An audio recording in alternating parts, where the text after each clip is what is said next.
ప్రభుత్వ ఉపాధ్యాయుడు కావాలన్న అభ్యర్థుల ఆశలకు ఈరోజు అడియాసలు చేసింది కూటమి ప్రభుత్వం.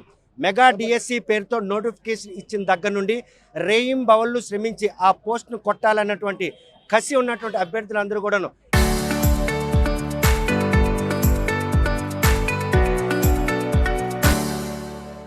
ఈరోజు మోసపోయారన్న విషయాన్ని వైఎస్ఆర్ కాంగ్రెస్ పార్టీ బహిర్గతం చేసింది. ఈ విషయంలో సంబంధిత మంత్రి కానీ అదేవిధంగా ముఖ్యమంత్రి కానీ ఉప ముఖ్యమంత్రి మాట్లాడకుండా ఎవరైతే ఈ పోస్టులు నియామకం చేశారో వాళ్ళు సత్యశీలత నిరూపించుకునేందుకు పారదర్శకంగా ఉపాధ్యాయుల నియామకాన్ని జరిగాయని చెప్పి బాహాటంగా చెబుతున్నారు. మరి వీరు చేస్తున్నటువంటి ఆరోపణలు వెనక ఎటువంటి లోపాలు బయటకు వచ్చాయన్న విషయం ఇచ్చాపురం వైఎస్ఆర్ కాంగ్రెస్ పార్టీ సమన్వయకర్త మనతో ఉన్నారు. చూస్తే కనుక ఏ విధంగా తీసుకోవచ్చు, మెగా డిఎస్సి అన్నారు, అన్న క్షణం నుండి ఆ పోస్ట్ కొట్టాలి రేయింబవళ్ళు సమయం మెరిట్ స్టూడెంట్లకు అందరికీ ఈరోజు అన్యాయం జరిగింది అన్నది ఏ మార్క్ మీకు బయటకు వచ్చింది?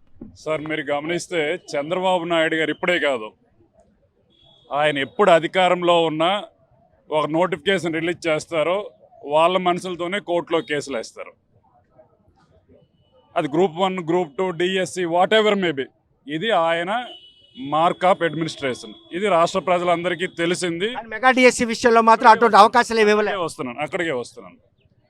డిఎస్సికి వచ్చేసరికి ఏదైతే నిర్వహణ లోపం, స్టాన్ఫోర్డ్లో చదువు కొనుక్కున్న వ్యక్తి ఇప్పుడు మనకు మంత్రిగా ఉండి, ఐ రిపీట్, స్టాన్ఫోర్డ్లో చదువు కొనుక్కున్న వ్యక్తి మినిస్టర్గా ఉండి నిర్వహించిన ఒక మెగా డిఎస్సి వాళ్ళ మేనిఫెస్టోలో చెప్పిన అంశం ఏదైతే ఉందో పూర్తి లోపభూయిష్టం. ఏ స్థాయిలో దిగజారిందని అంటే రికార్డెడ్ ఆడియోస్ కూడా వచ్చినాయి, రేట్లు మాట్లాడుకునే విధానం.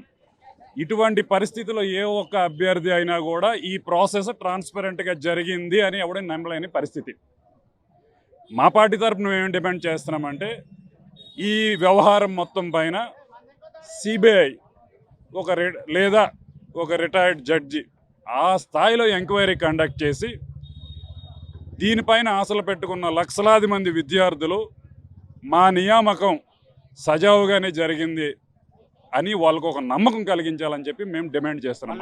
నిర్వాహకులు నమ్మకం కల్పించారో బాహాటంగానే ఈరోజు మీడియా ముఖంగా వారు చెప్పడం కూడా పారదర్శకంగానే కన్సెంట్ ఎవరైతే పోస్టులు నియామకం. మళ్ళీ గమనించండి, చంద్రబాబు మార్క్ అడ్మినిస్ట్రేషన్ మంచి జరిగితే క్రెడిట్ దొబ్బేయడానికి వీళ్ళు ముందుకు వస్తారు నాయకులు, ఏదైనా తేడా కొడితే అధికారులను ముందుకు తోస్తారు. అదే కదా జరిగింది ఇప్పుడు.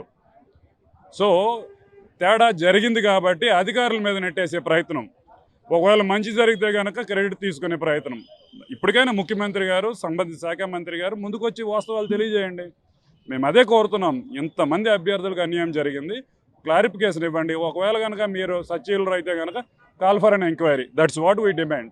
చూస్తే కనుక ఏ విధంగా తీసుకోవచ్చు, మునుపెన్నడూ లేనటువంటి ఒక పరిణామం విభజన ఆంధ్రప్రదేశ్లో ఎట్టకేలకు జరిగినటువంటి మెగా డిఎస్సి ఉపాధ్యాయుల నియామకంలో జరిగినటువంటి ఈ అవినీతి భోగోత్వంపై కేంద్ర ప్రభుత్వం దిగొస్తుంది అనుకుంటున్నారా? మీ పోరాటం ఫలిస్తుంది అనుకుంటున్నారా? కొన్నేళ్లుగా అనేక కష్టాలకు వచ్చి డిఎస్సి వస్తే ఉద్యోగాలు వస్తాయని తపన పడే అనేక మంది యువకులు ఎన్నో శ్రమలకు వచ్చి రాసిన డిఎస్సి తమకు రాలేదు, కానీ ఎవరికో అర్హత లేని వ్యక్తులకు వెళ్ళిపోయింది, ఇది అక్రమాల ద్వారా చేరిపోయిందనే ఆవేదన పడుతున్న యువకులకి వైఎస్ఆర్ కాంగ్రెస్ పార్టీగా ఒక నమ్మకాన్ని, ధైర్యాన్ని కల్పించాల్సిన అవసరం ఉంది. ఎవరైతే దగాపడ్డ డిఎస్సి అభ్యర్థులు ఉన్నారో వాళ్ళందరినీ కూడా సక్రమైన మార్గంలో వాళ్ళకు ఉద్యోగార్థులుగా చేయడానికి మా ప్రయత్నం చేయాల్సిన అవసరం ఉంది. అర్హులైన వాళ్ళకి ఆల్రెడీ అక్రమాలు జరిగిపోయి మళ్ళీ సక్రమం చేయాలనుకుంటే ఏం చేయాలి? సక్రమం చేయాలంటే వాళ్ళందరినీ కూడా ఉద్యోగాల్లోకి తీసుకునే ప్రయత్నం చేయాలి. ఎవరి దగ్గర నుంచి అయితే మీరు డబ్బులు తీసుకొని ఉద్యోగాలు ఇచ్చారో అక్రమ మార్గాల ద్వారా, పారదర్శకత లేకుండా నిబంధనలు పక్కన పెట్టి కొత్త నిబంధనలు తయారు చేసి మీరు ఎవరికైతే ఉద్యోగాలు ఇచ్చారో వాళ్ళని తప్పించి అర్హులైన వారిని ఇప్పించాల్సిన అవసరం అయితే ఉంది.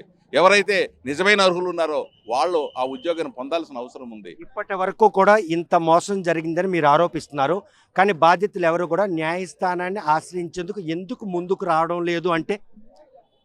ఎందుకు రావట్లేదు అని అంటే వాళ్ళకి ఆ ధైర్యం, ఆ భయం కల్పించిన ఈ ప్రభుత్వం ఎవరన్నా కోర్టులోకి వెళ్ళినా లేదా ప్రెస్ ముందుకు వెళ్ళినా లేదా ఆవేదన వ్యక్తం చేసినా ఎక్కడ లేని సెక్షన్లతో కేసులు కట్టి వాళ్ళని ఎక్కడ జైల్లో పెడతారనే భయానికి ప్రజలు భావించినట్టుగానే ఆ ఉద్యోగాలకు కూడా భావిస్తూ ఉన్నారు.